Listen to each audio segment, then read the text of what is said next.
I'm standing at the kitchen counter watching my 18-year-old son, Marcus, pack his lunch. My hands are trembling slightly as I fold the sandwich wrapper for the third time. He's heading to college orientation today, and every fiber of my being wants to drive him there myself. Walk him to every building, meet every person he'll encounter. "Mom, you're staring again," Marcus says without looking up from his backpack. There's that tone, the one that's become so familiar these past few months. Irritated, exhausted, like I'm some burden he has to carry. I force a smile and turn back to the coffee maker. "I'm just making sure you have everything you need, sweetheart." "I'm 18, Mom. I can pack my own lunch." The words sting, but I swallow them down. I've heard variations of this conversation 1,000 times. When he was 16 and wanted to drive to parties, I said no, because I'd read about teenage drunk driving statistics. When he was 17 and wanted to go on that camping trip with friends, I worried about all the things that could go wrong in the wilderness. When he applied to colleges, I pushed him toward the ones closer to home, because the thought of him being hundreds of miles away made my chest tight with panic. "I know you can," I say softly. "I just worry." "You always worry." Marcus zips his backpack with more force than necessary. "About everything, all the time. Do you know how exhausting it is to be around someone who thinks the world is constantly trying to kill me?" I set down my coffee mug, my hands shaking now. "The world can be dangerous, Marcus. You don't understand because you've been protected." "Protected?" He laughs, but there's no humor in it. "Mom, you've suffocated me. My friends think you're insane. Do you know that? They call you the helicopter mom from hell." The words hit me like a physical blow. I've met his friends. Sweet kids who always seemed polite when I was around. I thought they liked me. I thought I was just being a good mother. "I'm trying to keep you safe," I whisper. "From what? From living?" Marcus throws his hands up in exasperation. "I can't go anywhere without you calling every hour. I can't make friends without you running background checks on their parents. I can't even choose my own classes without you researching every professor online. Because I care about you. This isn't caring, Mom. This is control. And I'm done with it." The kitchen falls silent except for the hum of the refrigerator. I watch my son, my baby, standing there with his jaw set, his eyes hard. When did he get so tall? When did he start looking at me like I was his enemy instead of his protector? "After college orientation today," he says, his voice calmer but somehow more final, "I'm going to stay at Dad's for a while." My heart stops. His father and I divorced when Marcus was 12, and while we maintained a cordial relationship for Marcus's sake, I'd always been his primary parent. The thought of him choosing his father over me feels like the ultimate betrayal. "Marcus, please. I need space, Mom. I need to figure out who I am without you hovering over me every second." Int, living room, afternoon, 2019. I'm sitting on the couch, staring at the family photos on the mantel. Marcus as a baby, his chubby hands reaching for the camera. Marcus on his first day of kindergarten, clutching my hand and beaming. Marcus at his middle school graduation, already starting to pull away from my embrace. My phone buzzes. A text from my sister Sarah. "How did orientation go?" I stare at the message for a long time before typing back. "He's staying at his father's." My phone rings immediately. "What do you mean he's staying at his father's?" Sarah's voice is sharp with concern. "He says I'm suffocating him, that I'm controlling, that his friends think I'm crazy." "Oh, honey." "Sarah, I know you think I'm overprotective too. Everyone does. But you don't understand what it's like to be responsible for someone's life. To know that every decision you make could affect their future, their safety, their happiness. Where is this coming from, though? You weren't always like this." I close my eyes, remembering. "Do you remember when Marcus was 7 and he got lost at the mall?" "Vaguely." He was gone for 20 minutes. 20 minutes, Sarah. I found him in the toy store, playing with some display, completely oblivious to the fact that I was losing my mind looking for him. But in those 20 minutes, I imagined every horrible thing that could happen to a child. Kidnapping, abuse, murder. That's normal, though. Every parent has those fears. Not like this. After that day, I couldn't stop thinking about all the ways the world could hurt him.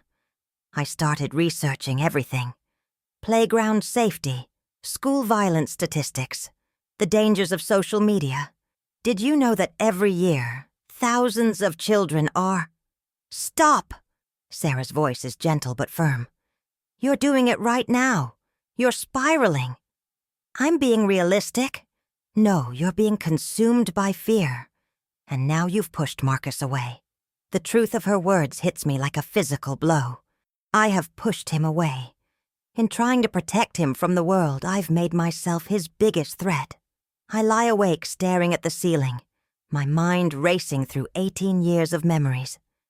Every time I said no to a sleepover because I didn't know the parents well enough. Every time I insisted on driving him places because I didn't trust other drivers. Every time I made him call me when he arrived somewhere safe. I thought I was being a good mother. I thought I was doing what mothers are supposed to do. Protect their children. But when does protection become prison? My phone lights up with a text from Marcus. Made it to Dad safely. Please don't call tonight. I need time to think. I stare at the message, my fingers hovering over the keyboard. Every instinct screams at me to call him, to text back, to demand we talk this through. But for the first time in years, I force myself to set the phone down without responding. 3 months have passed since Marcus moved to his father's house.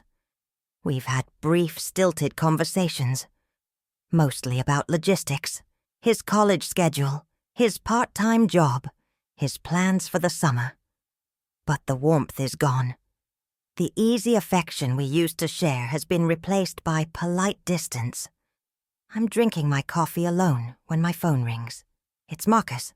Hi, sweetheart, I say, probably too eagerly. Hi, Mom. I wanted to let you know that I'm moving out of Dad's. My heart leaps. Are you coming home? No. I'm getting an apartment with some friends from college, near campus. The hope that had flared in my chest dies. Oh, that's good. You're being responsible. I also wanted to tell you that I'm changing my major. To what? Business. I know you wanted me to stick with pre-med, but I've been thinking about it, and I don't think medicine is for me. I bite my tongue.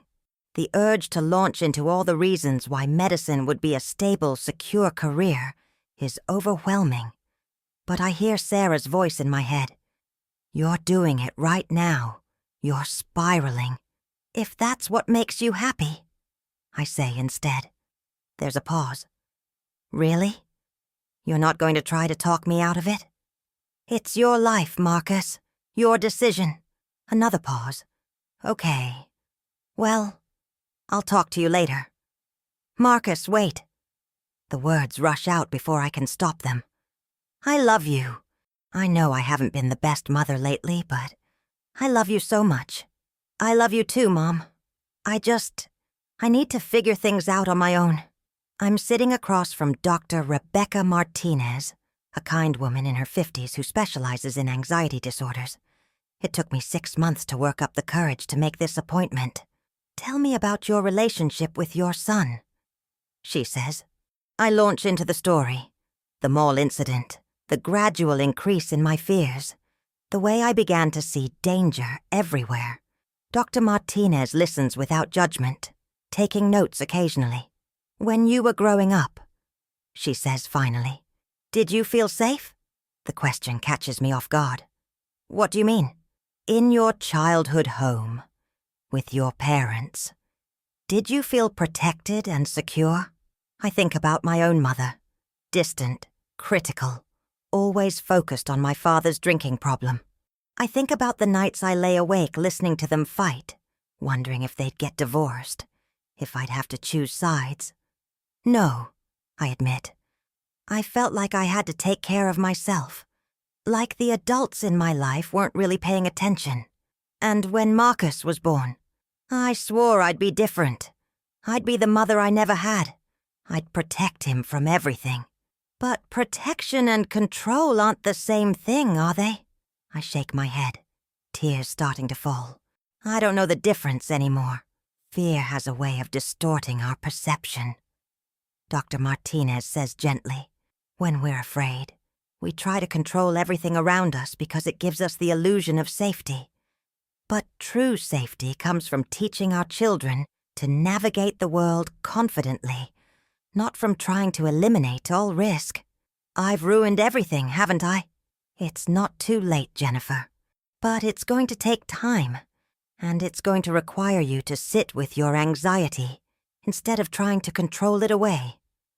I'm watching the news, something I've started limiting myself to once a day, instead of constantly throughout the day. It's a small step, but Dr. Martinez says small steps matter. My phone buzzes. Marcus. Can we talk? I call him immediately. Hi, Mom. Hi, sweetheart. How are you? I'm okay. I've been thinking about some things, and I wanted to ask you something. Of course. Do you remember when I was 12 and I wanted to try out for the basketball team?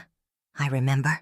I'd been terrified about the possibility of injury, about him being away from home for games, about the competitive pressure. Yes, I say quietly. You made me quit after 2 weeks because you said it was too dangerous. I remember. I was really good, Mom. The coach said I had potential. But I never got to find out because you were afraid I'd get hurt. The words hang in the air between us. I want to defend myself, to explain that I'd read about concussions in youth sports, about the pressure that leads to eating disorders, about all the things that could go wrong.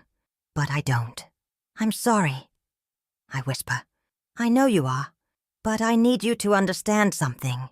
I'm 20 years old now, and I've never failed at anything, because you never let me try anything that I might fail at. Do you know how terrifying that is? To be an adult and have no idea how to handle disappointment or rejection or failure? My heart breaks a little more. I thought I was protecting you. I know, but you protected me from living. Int, apartment building. Hallway. Day. 2022. I'm standing outside Marcus's apartment, holding a box of his childhood things I found while cleaning out his room. We've been texting more regularly, but this is the first time I've seen him in person in over a year.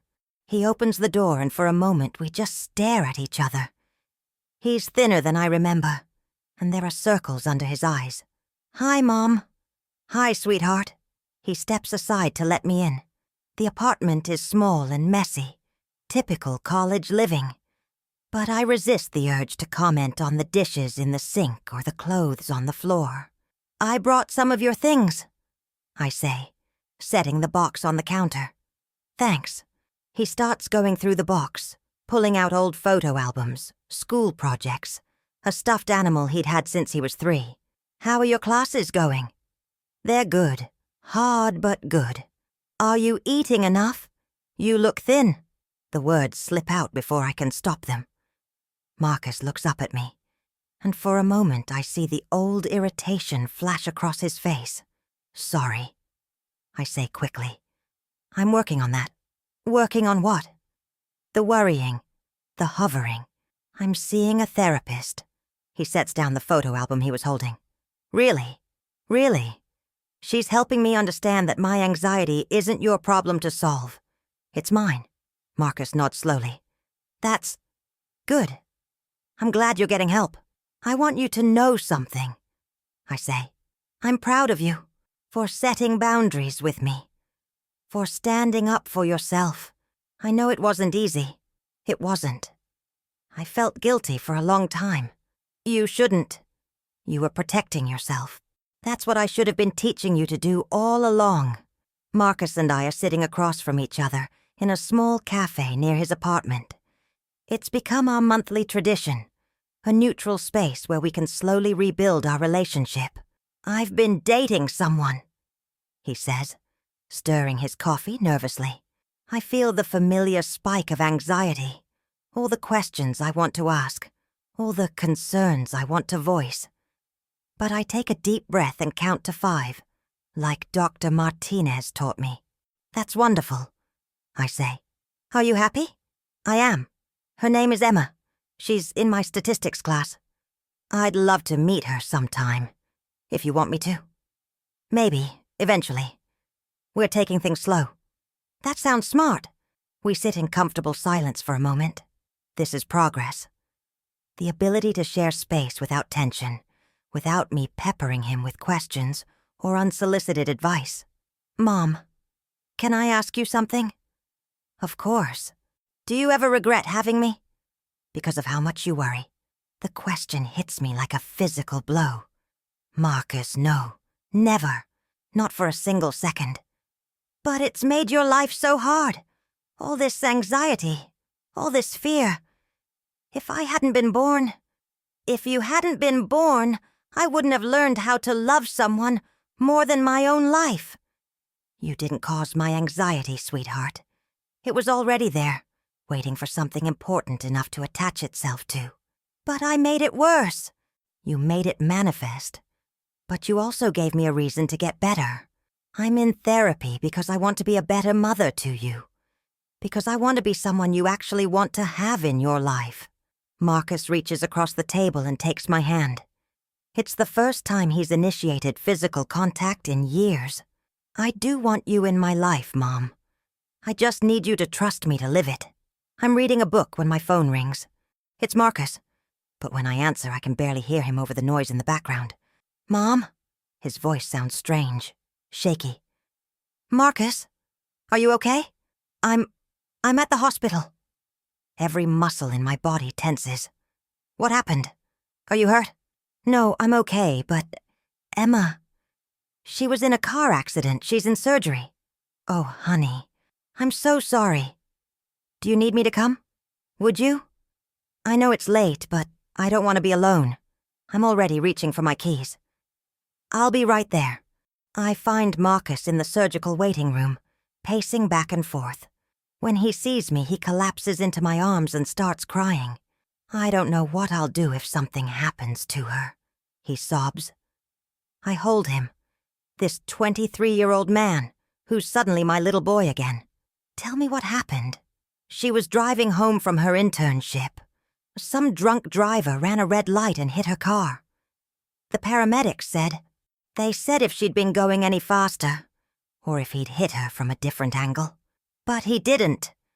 I say firmly. She's here. She's fighting.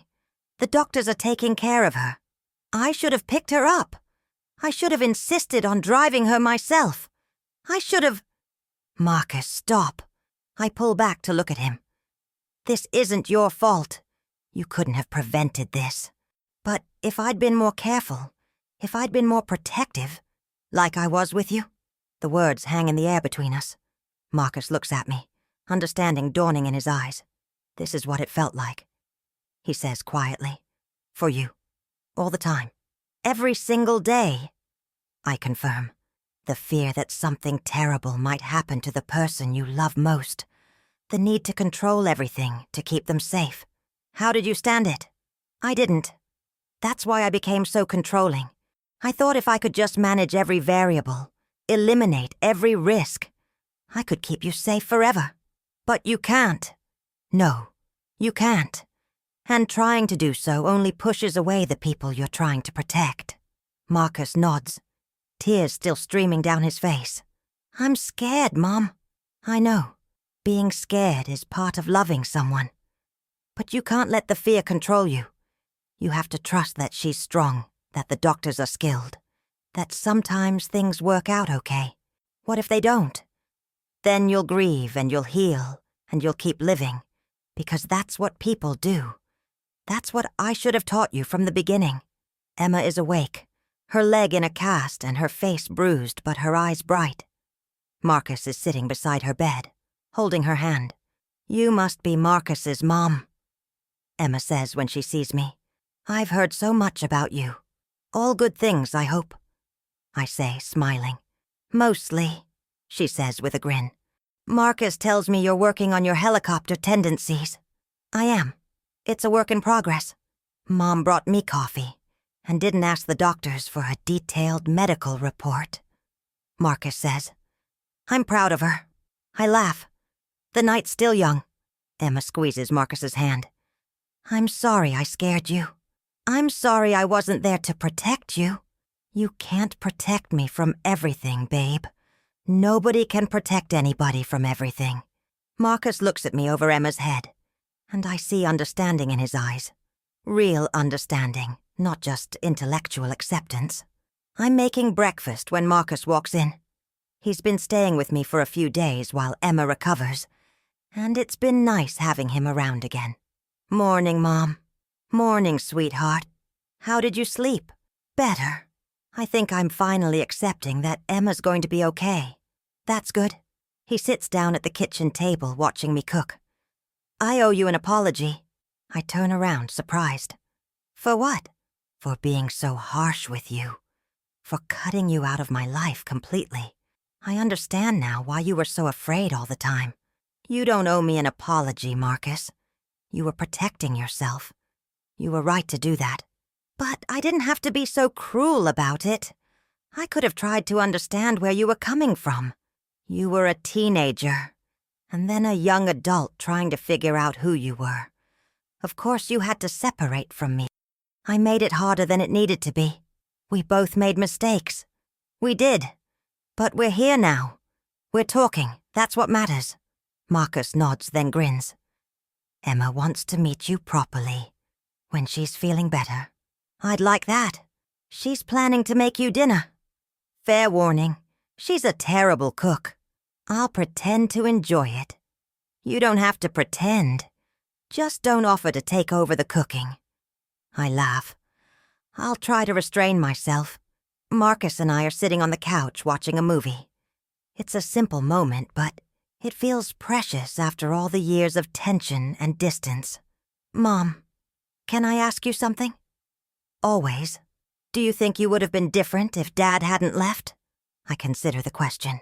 I think I would have been different if I'd gotten help earlier. If I'd understood that my anxiety wasn't normal, wasn't healthy. Your father leaving made things worse, but it didn't cause my problems. Do you blame him for leaving? Not anymore. Living with someone who's consumed by fear and control is exhausting. I don't blame him for needing space. Do you miss him? Sometimes. But mostly I'm grateful that he's been such a good father to you. He gave you something I couldn't, the confidence to make your own choices. You're giving me that now. I'm trying to. You're succeeding. We sit in comfortable silence, watching the movie. I feel a peace I haven't experienced in years. Not the false peace of control, but the real peace of acceptance. I'm sitting across from Dr. Martinez for what might be one of our last regular sessions. How are things with Marcus? She asks. Good. Really good. We're building something new together. Something based on mutual respect instead of fear. That's wonderful. How are you managing your anxiety about Emma's situation? It's hard, watching him love someone so much, knowing that loss is always possible.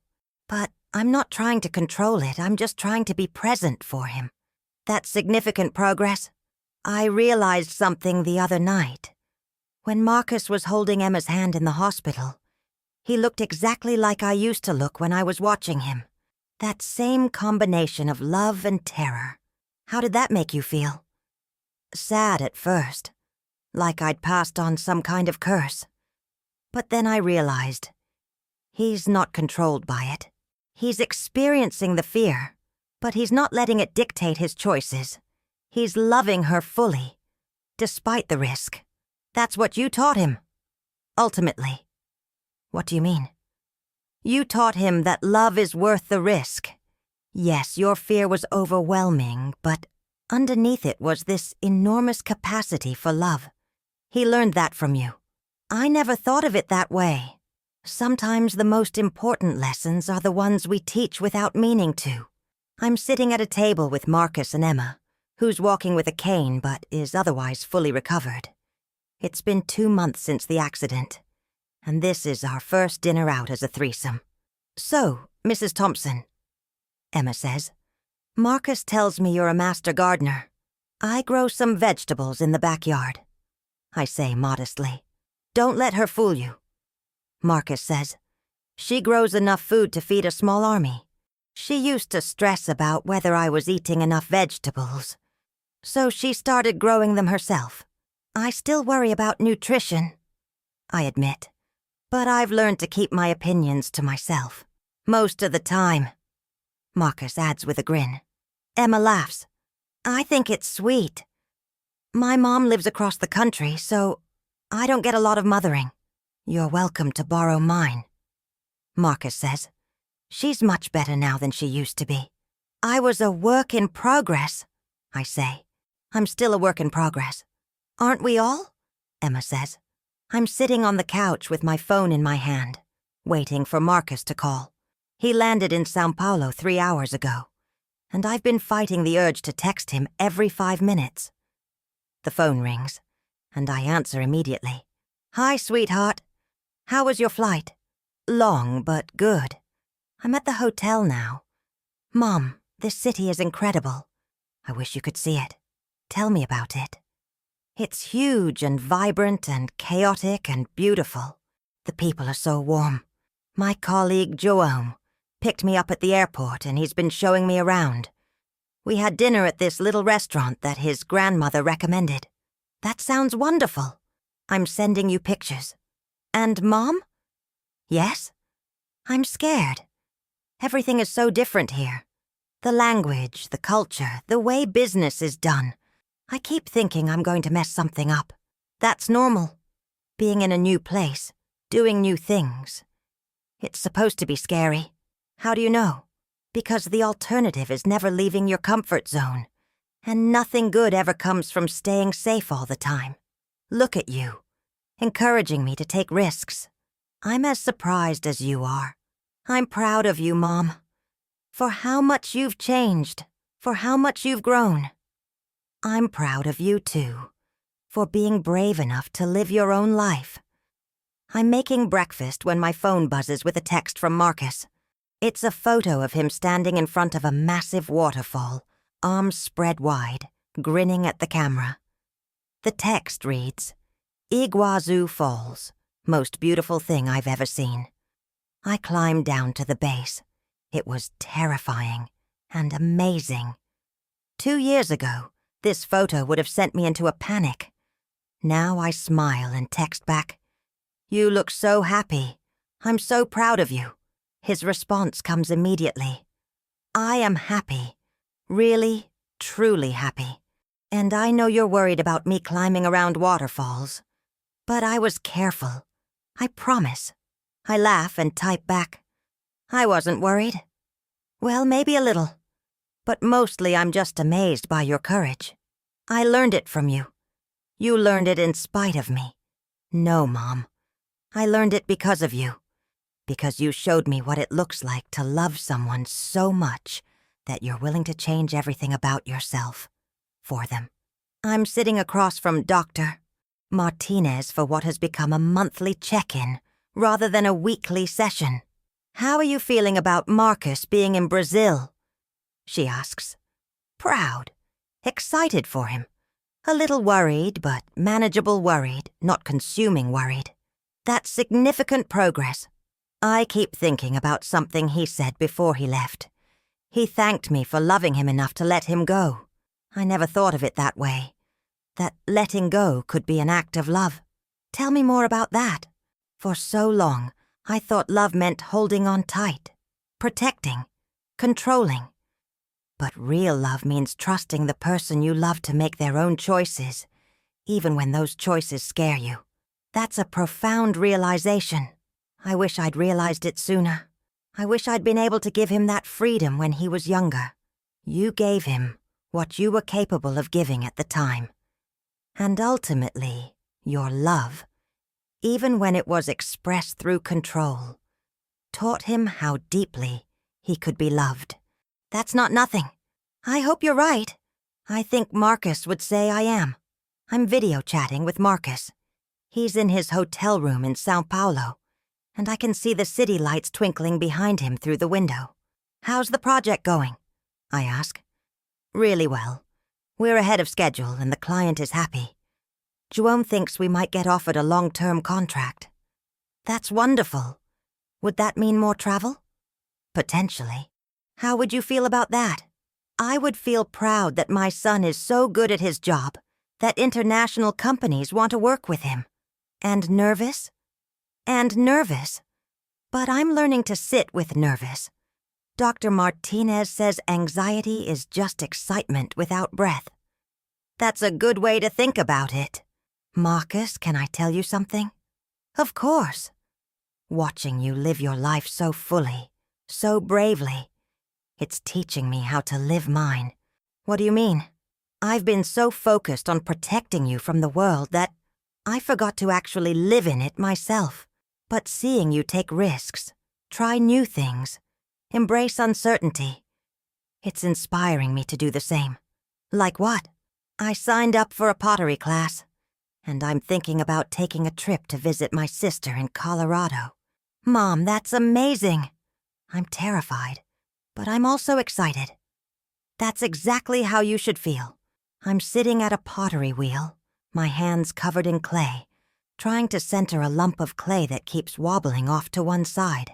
Around me, other students are having similar struggles. Don't fight it, the instructor, Maria, says. Let the clay tell you what it wants to be. What if it wants to be a mess? I ask. Then let it be a mess. Some of the most beautiful art comes from embracing the imperfection. I think about Marcus, about all the ways I tried to mold him into the shape I thought he should be, instead of letting him become who he was meant to be. The key is to be present with the clay. Maria continues. Not to think about the finished product, but to enjoy the process. I take a deep breath and try to focus on the feeling of the clay between my fingers, the rhythm of the wheel, the simple act of creating something with my hands. For the first time in years, I'm not thinking about what could go wrong. I'm just here, in this moment, making something beautiful out of something shapeless. Int Airplane, Day 2025. I'm sitting in an airplane seat, flying to Colorado to visit my sister Sarah. It's the first time I've traveled alone in over a decade, and I'm proud of myself for making the trip. The woman next to me is reading a book about travel photography, and I can't help but peek at the pictures. Beautiful photos, I say. Thank you. I took them during my trip to Southeast Asia last year. You went alone? I did. It was scary at first, but it ended up being the most rewarding experience of my life. I'm visiting my sister, I say. It's my first solo trip in a long time. Good for you. There's something liberating about navigating the world on your own terms. I think about Marcus, somewhere over the Atlantic on his way back from Brazil. We're both in airplanes, both traveling, both embracing the unknown. I'm sitting on my sister's couch, showing her pictures Marcus has sent from his trip. He looks so happy, Sarah says. He is. He's found his place in the world. And you let him find it. I almost didn't. I almost held on so tight that I squeezed the life out of him. But you didn't. You changed.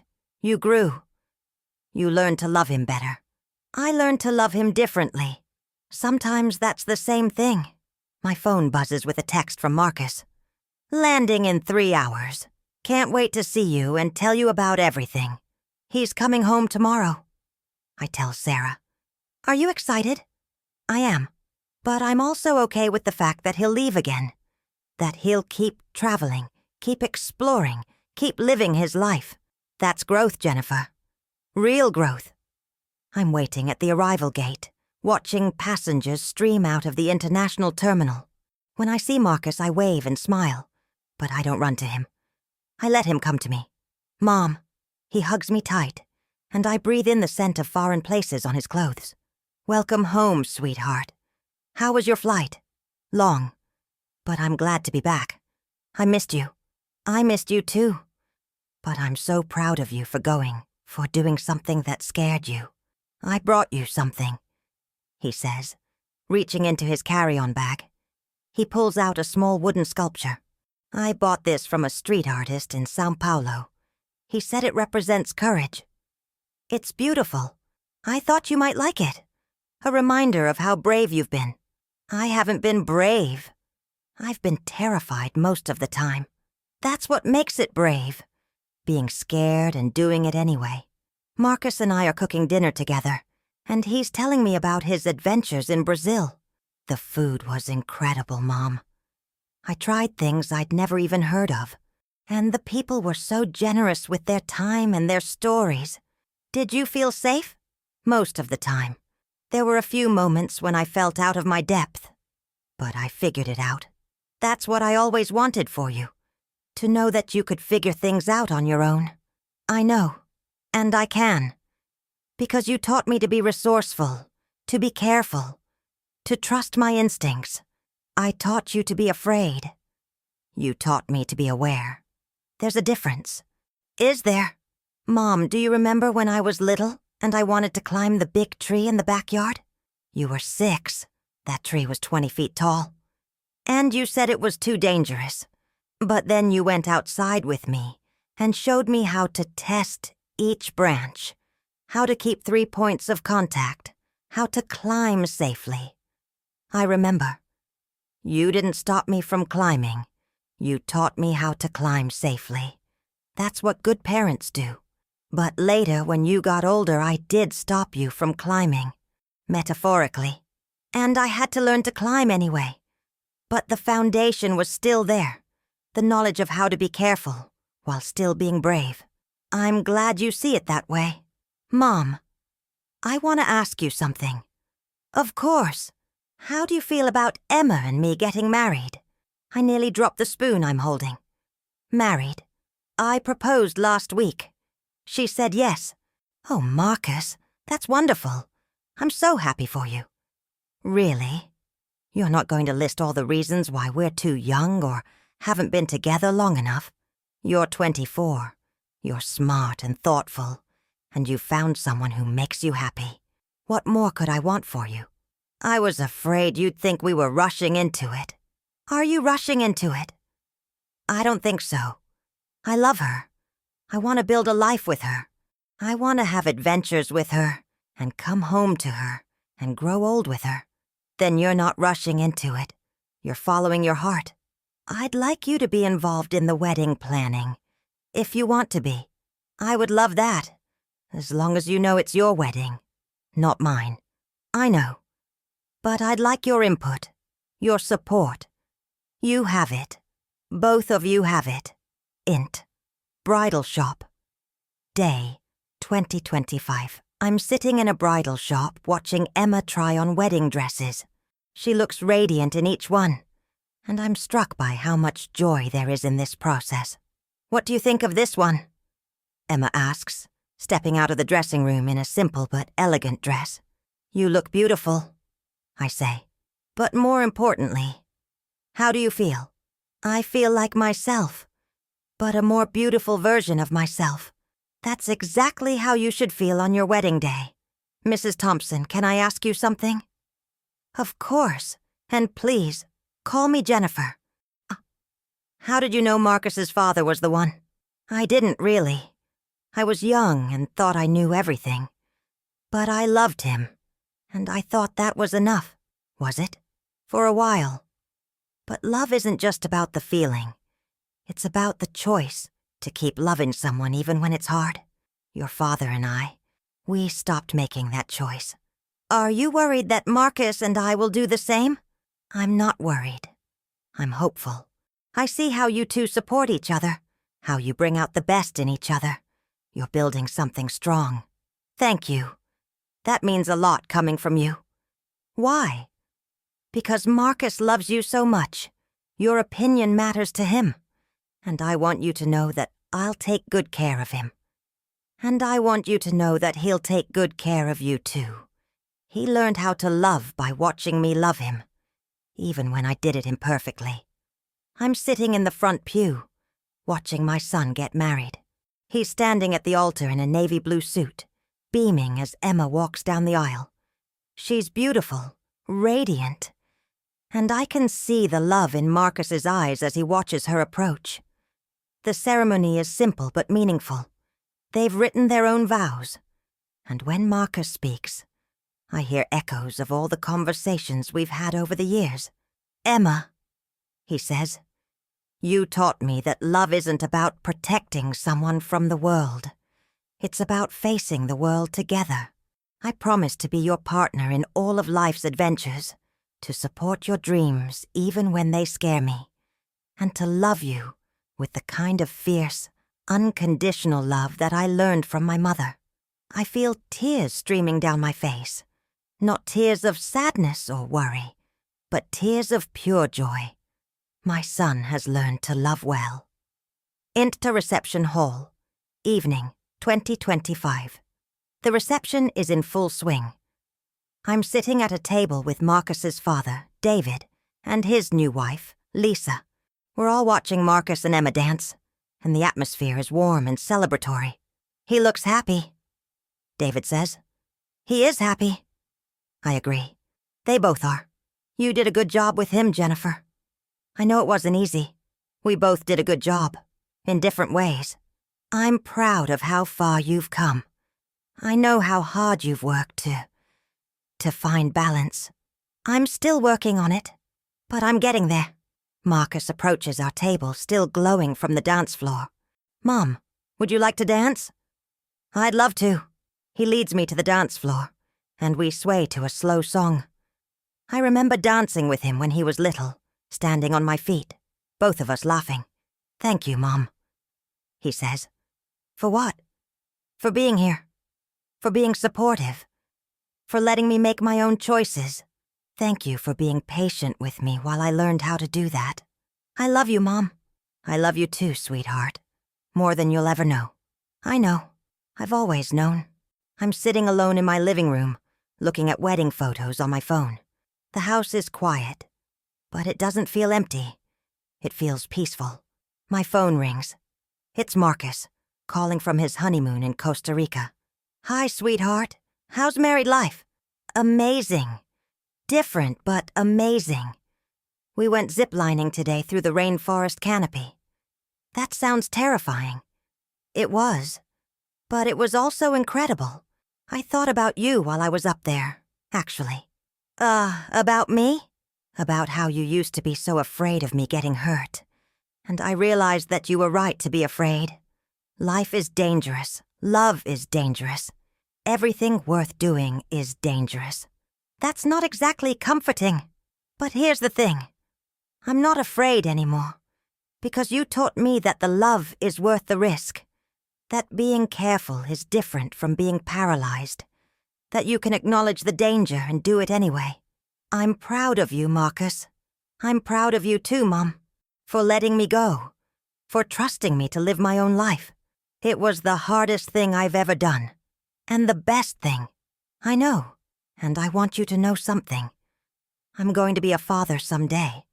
And when I am, I'm going to love my children the way you loved me.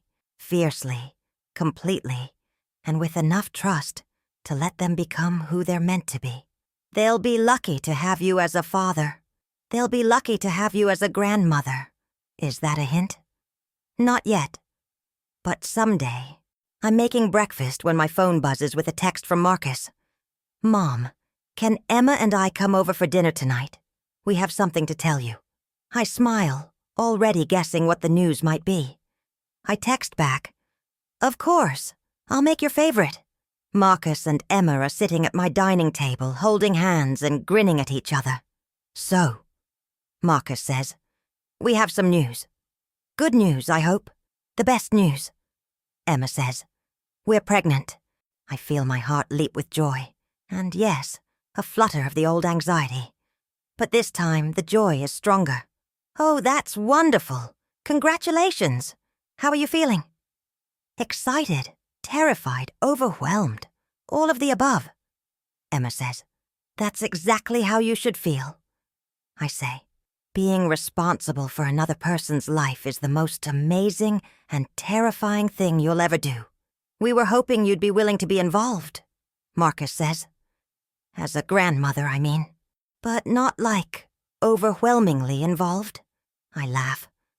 I think I can manage appropriate levels of involvement. We want our child to know how much you love them, Emma says. But we also want to make our own choices about how to raise them. I understand completely, and I support you completely. Even if we make choices you wouldn't make. Especially then. Part of loving someone is trusting them to make their own decisions. Are you going to worry about the baby? Marcus asks. Of course I'm going to worry. I'm going to worry about whether you're sleeping enough, whether Emma is eating enough, whether you're reading the right books, whether you're ready for this. And I'm going to keep those worries to myself unless you ask for my advice. That's all we can ask for. Int, hospital room. Day, 2026. I'm sitting in a hospital room holding my 3-day-old granddaughter, Sophia. She's perfect, tiny and pink and peaceful. Marcus is sitting beside me, and Emma is resting in the bed. She's beautiful, I whisper. She is. Marcus agrees. And she's so small, so fragile. Are you scared? Terrified. I keep thinking about all the things that could go wrong, all the ways the world could hurt her. That's normal. That's how it feels to love someone this much. How do you stand it? How do you love someone this much without going crazy with worry? You remember that love isn't about control. It's about trust. You trust that you'll do your best, that you'll make good choices, that you'll be there for her when she needs you. What if I make mistakes? You will make mistakes. Every parent does. But you'll also do a million things right. You'll love her, and that love will guide you. I want to be a good father. You already are. Look at how gently you're holding her. Look at how much you already love her. I understand now why you were so afraid for me. And I understand now why you needed me to let you go. Little Sophia opens her eyes and looks up at me. And I feel my heart expand in ways I didn't know were possible. Hello, beautiful girl, I whisper. I'm your grandmother, and I love you so much already. I'm babysitting Sophia while Marcus and Emma go to dinner. She's 6 months old now, and she's starting to sit up on her own. I'm sitting on the floor with her, watching her explore a set of colorful blocks. She picks up a block and immediately puts it in her mouth. Oh, sweetheart, that's not for eating, I say, gently taking it away. She immediately reaches for another block and does the same thing. I laugh, remembering all the times I tried to child-proof the world for Marcus, removing every possible hazard, every sharp corner, every small object. But watching Sophia explore, I understand something new. She needs to touch things, taste things, figure out how the world works. My job isn't to remove all the blocks from her reach. It's to make sure the blocks are safe for her to explore. Everything is an adventure when you're 6 months old, I tell her. She babbles in response, and I take it as agreement. When Marcus and Emma come home, they find us on the floor, surrounded by blocks and toys. How was she? Emma asks. Perfect. She's so curious about everything. She gets that from her father, Emma says, smiling at Marcus. She gets that from both of you, and that's a good thing. Curiosity is what makes life interesting. Were you worried about her while we were gone? Marcus asks. A little. But mostly I was just enjoying watching her discover the world. That's progress, Mom. It is. And it's wonderful. I'm at the playground with 18-month-old Sophia. She's toddling around, exploring everything with the fearless curiosity of a child who doesn't yet understand that the world can be dangerous. She approaches the slide. A small one, designed for toddlers, but still taller than she is. Up, she says, pointing. You want to go up the slide? Up. I help her climb the ladder, staying close but not hovering.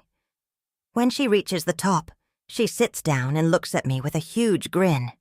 "Go," she says. "You want to go down? Go." She pushes off and slides down, giggling the entire way. When she reaches the bottom, she immediately starts climbing again. More. I watch her go up and down the slide dozens of times, each time with the same joy, the same fearlessness. I think about Marcus at this age, and how I would have been calculating the probability of injury, the height of the slide, the hardness of the ground below. But with Sophia, I'm just present, just enjoying her joy, her confidence, her trust that the world is a safe place to explore. "Grandma, look," she calls from the top of the slide. "I'm looking, sweetheart. You're so brave. Brave," she repeats, and slides down again. Marcus and Emma are at my house for dinner. Sophia is in her high chair, making a mess with her mashed potatoes, but clearly enjoying herself. She's so fearless. Emma says, "Sometimes it worries me." "That's good," I say. "You should worry a little. It means you're paying attention. But how do you know when worry is healthy and when it's too much? You ask yourself, is this worry helping me make better choices? Or is it preventing me from letting her live her life?" "That's a good question," Marcus says. "I find myself wanting to wrap her in bubble wrap sometimes." "And what do you do with that feeling?" I take a deep breath and remind myself that she needs to learn to navigate the world.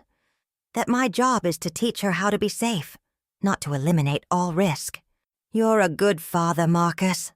I learned from a good mother, eventually. You learned despite having a fearful mother. I learned because I had a loving mother who was brave enough to change." I'm video chatting with Marcus and Emma. Sophia is on Marcus's lap, waving at the camera. "Hi, Grandma," she says. "Hi, beautiful girl. What did you do today?"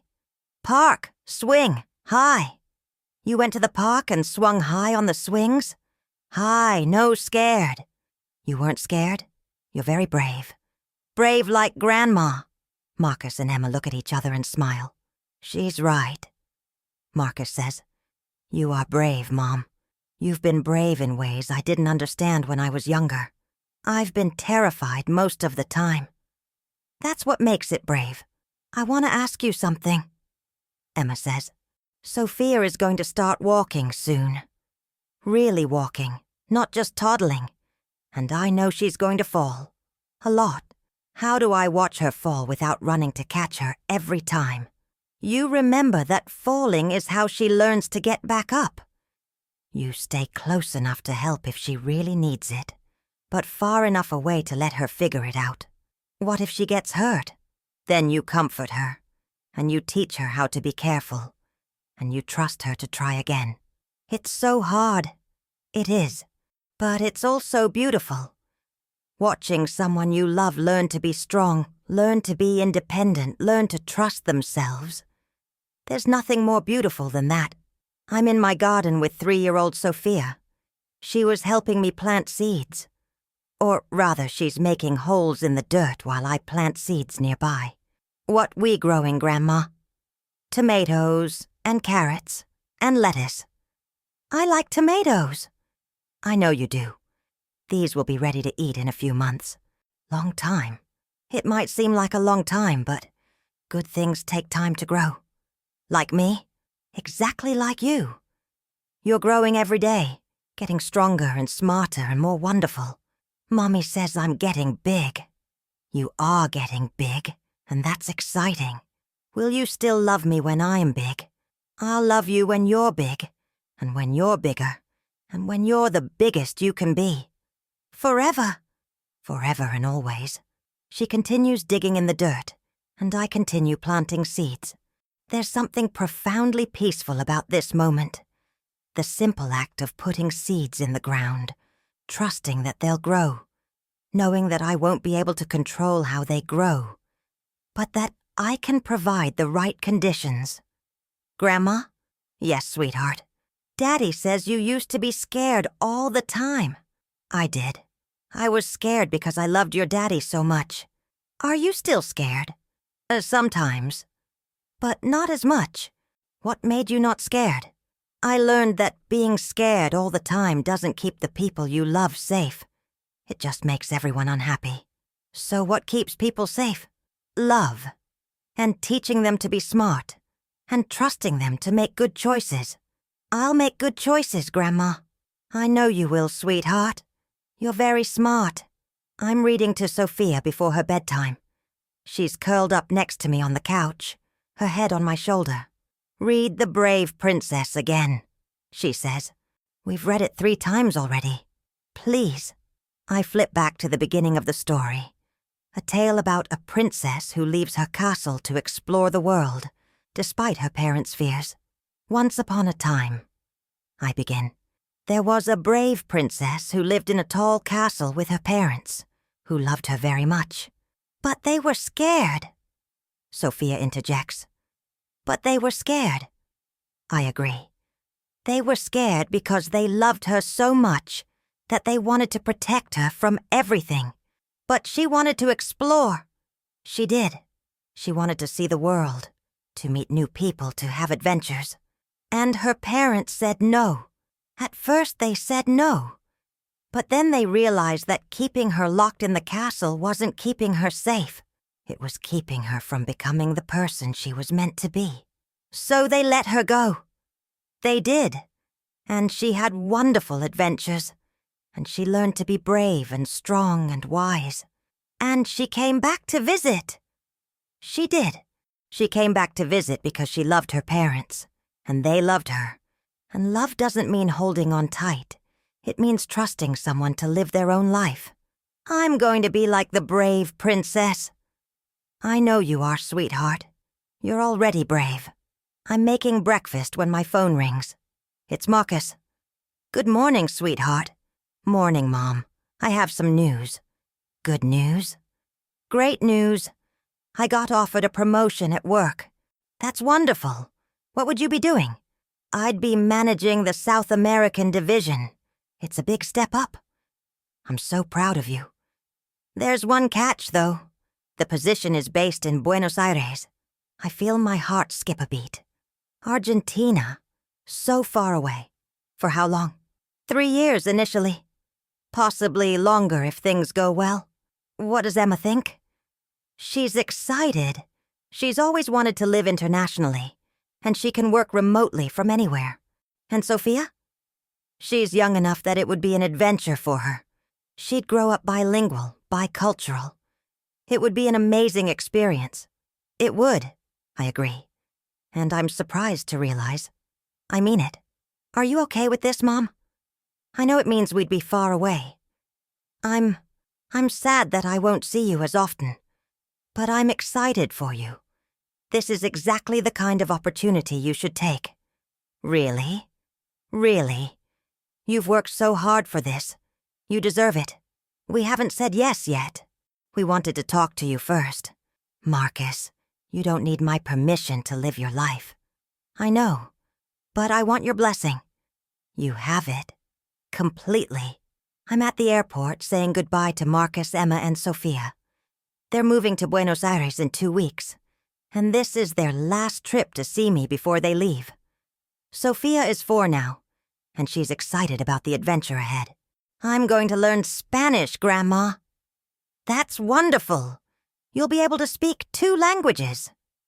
Will you visit me in Argentina? Of course I will. I can't wait to see your new home. And I'll send you pictures. I'd love that. Marcus pulls me aside while Emma takes Sophia to the bathroom. Are you really okay with this, Mom? I'm proud of you. And I'm excited for your adventure. But I know you're going to worry. I am. But I'm also going to trust you to take care of your family, to make good choices, to build a beautiful life in a new place. I love you, Mom. I love you too. All of you. We'll video chat every week. I'd like that. And you'll come visit? Try to keep me away. When they call the boarding announcement, I hug each of them tightly. Be brave. I whisper to Sophia. I will, Grandma. Like you taught me. Take care of each other, I say to Marcus and Emma. We will, Emma promises. I watch them walk down the jetway, and I feel a complex mixture of emotions. Sadness at the distance, pride in their courage, excitement for their adventure, and something else. Something that feels like peace. They're living their lives fully, bravely, joyfully, and I am letting them. I'm sitting in my living room, looking at photos on my phone. Marcus, Emma, and Sophia have been in Buenos Aires for 6 months now, and they send me pictures almost daily. Pictures of Sophia playing in a park with the Buenos Aires skyline in the background. Pictures of Marcus at work, confident and happy. Pictures of Emma exploring local markets, trying new foods, making new friends. My phone buzzes with a video call from Marcus. Hi, Mom. Hi, sweetheart. How are you? We're great, really great. Sophia, come say hi to Grandma. Sophia appears on screen, chattering excitedly in a mixture of English and Spanish. Hola, Grandma. Hola, beautiful girl. How are you? Bien. I learned to ride a bike. Without training wheels? Without training wheels. Daddy taught me. I'm so proud of you. I fell down a lot, but I got back up.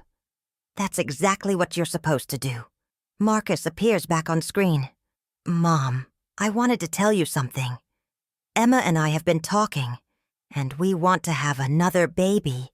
2024. I'm reading when my phone rings. It's Marcus calling from his apartment. Hi, sweetheart. Hi, Mom. I have some news. Good news or bad news? Good news. I got the job. Which job? The one with the marketing firm downtown.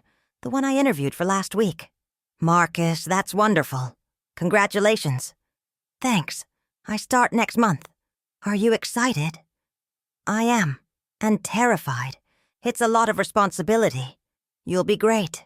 You're smart and hardworking and people like you. Thanks, Mom. That means a lot. I'm proud of you for going after what you want, even when it's scary. I learned that from you, actually.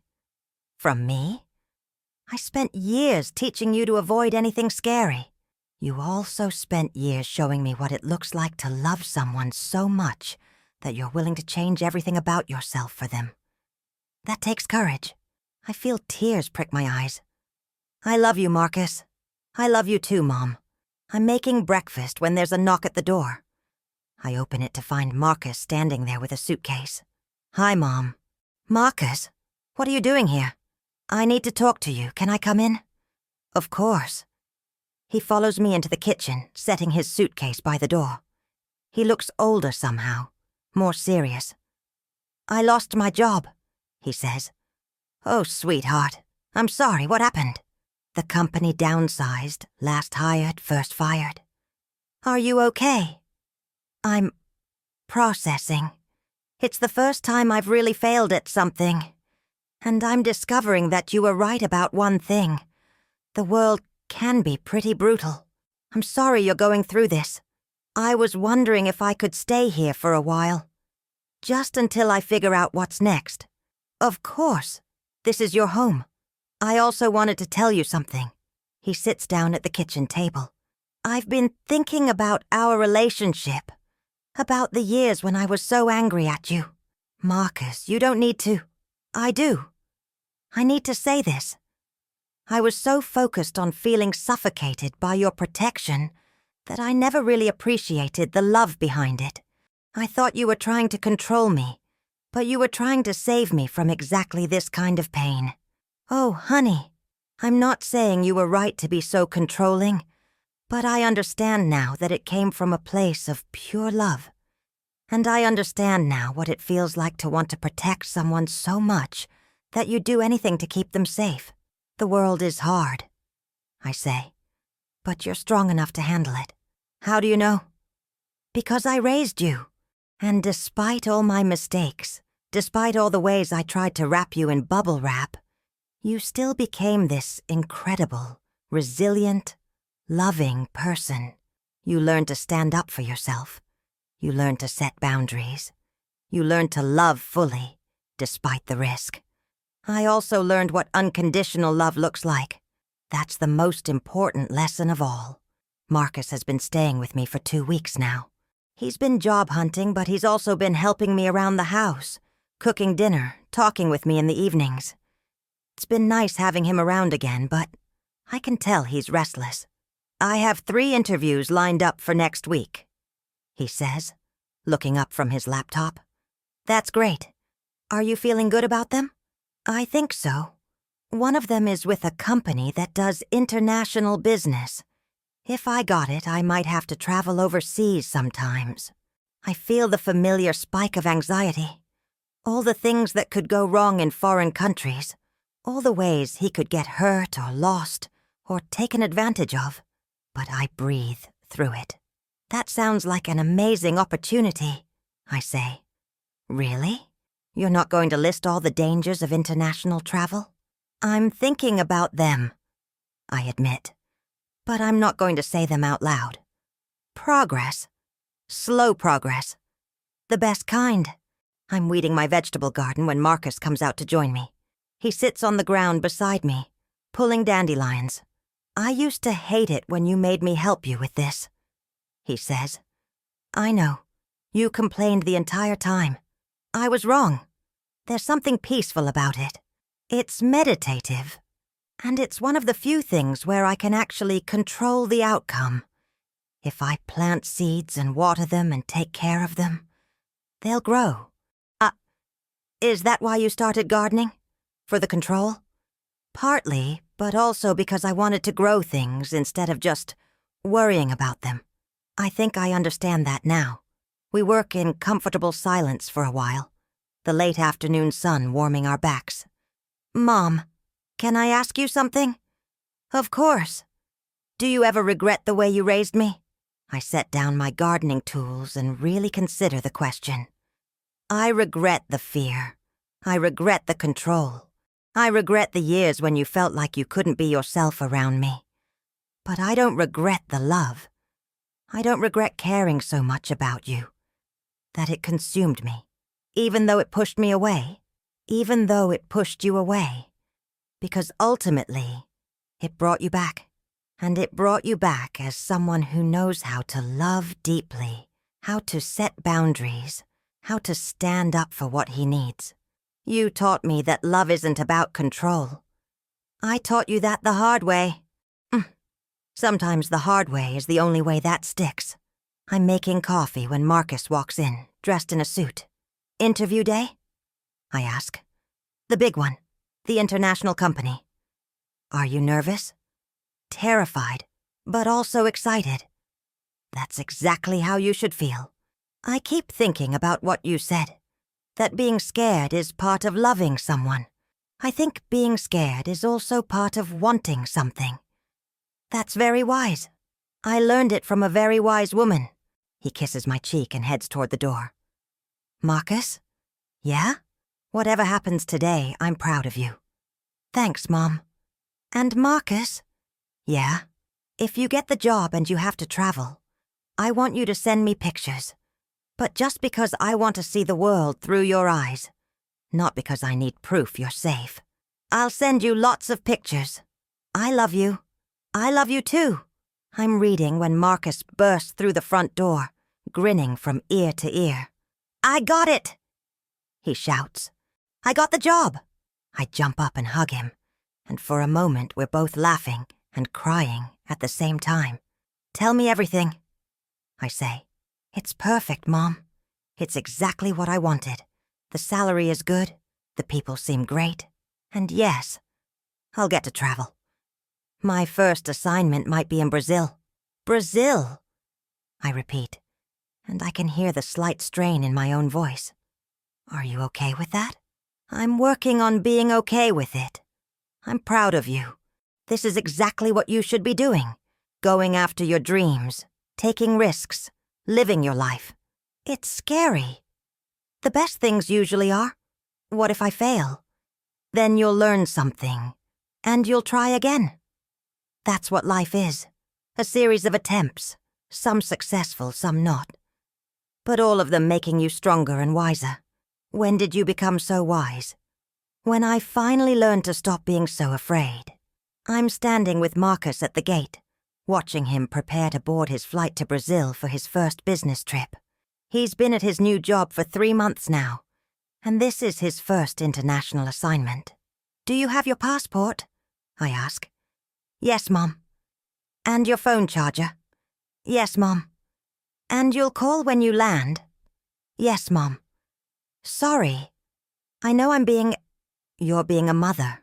A good mother. There's a difference between caring and controlling, and you've learned the difference." "I'm still learning. We all are."